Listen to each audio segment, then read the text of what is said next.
आज हम एक बहुत ही दिलचस्प जगह की गहराई में उतर रहे हैं, सिक्किम में गंगटोक के पास बसा इंचे मठ।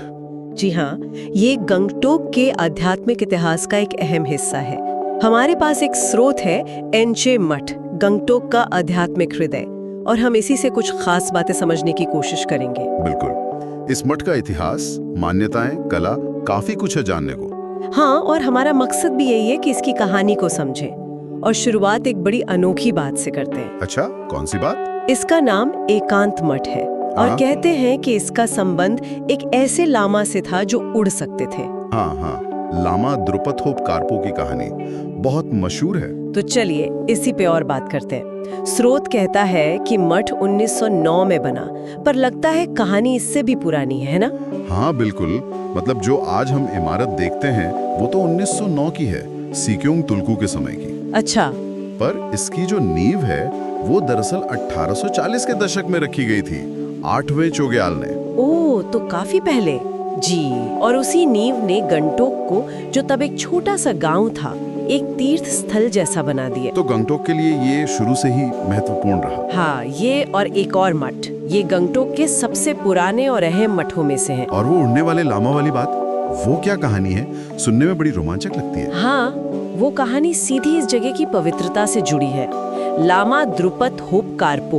द्रुपद होप कारपो जी, वो तांत्रिक सिद्धियों में माहिर माने जाते थे, और कहते हैं उनमें उड़ने की शक्ति थी। सही में उड़कर आए थे यहाँ? मान्यता तो यही है। कहते हैं दक्षिण सिक्किम की मैनाम पहाड़ी से उड़कर वो यहाँ इस जगह पर आए थे। अद्भुत। और उन्होंने यहाँ एक छोटा सा गोम्पा, मतलब एक ध्यान केंद्र बनाया, और आज का मठ ठीक उसी जगह पर है। इसीलिए इसका नाम एंजे पड़ा। बिल्कुल, एंशे का मतलब ही है एकांत मठ, उनके एकांत वास के कारण। कमाल है। तो लामा कारपो की वजह से ये जगह पवित्र हुई, पर यहाँ कुछ देवताओं के वास की भी बात है। हाँ, सही कहा। इसकी पवित्रता की एक और वजह ये मान्यता है कि यहाँ कंचनजंगा और यबदीन जैसे शक्तिशाली संरक्षक देवता वास करते हैं। संरक्षक देवता जी।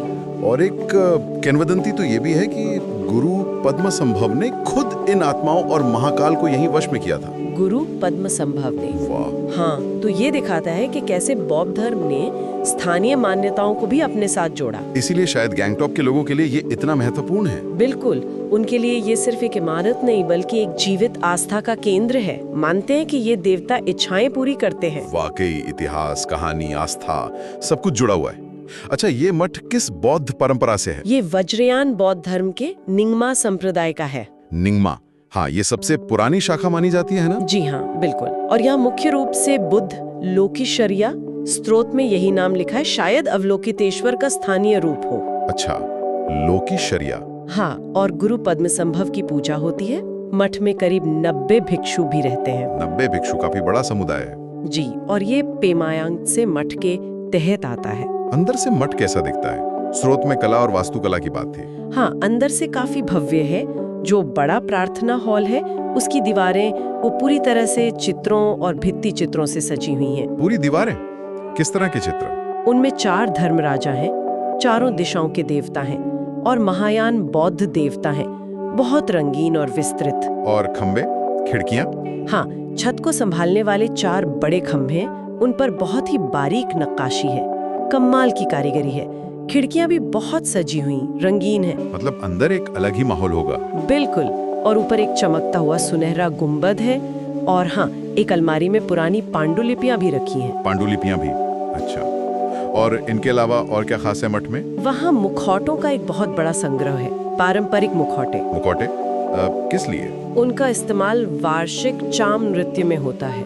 ये एक तरह का धार्मिक नृत्य है। ओह, चाम नृत्य, हाँ, सुना है इसके बारे में। जी, ये नृत्य कहानियों को दर्शाते हैं। इसके अलावा एक अच्छी लाइब्रेरी भी है वहाँ। लाइब्रेरी भी है? हाँ, और मठ के चारों तरफ रंगीन प्रार्थना झंडे लहराते रहते हैं। माहौल बहुत शांत और आध्यात्मिक है। सही में एकांत मठ है। तो कुल मिलाकर ये सिर्फ एक धार्मिक स्थल नहीं है? नहीं, बिल्कुल नहीं। ये इतिहास, पौराणिक कथाओं, कला और स्थानीय लोगों की गहरी आस्था का एक संगम है।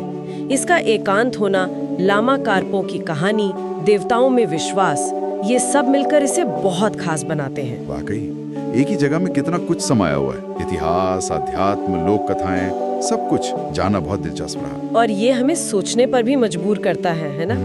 किस बारे में? इसी बारे में कि किसी जगह को पवित्र बनाने में कहानियों, किंवदंतियों और लोगों की आस्था का कितना बड़ा हाथ होता है। कैसे ये पीढ़ी दर पीढ़ी चलती हैं और एक स्थान को इतना पूजनीय बना देती हैं।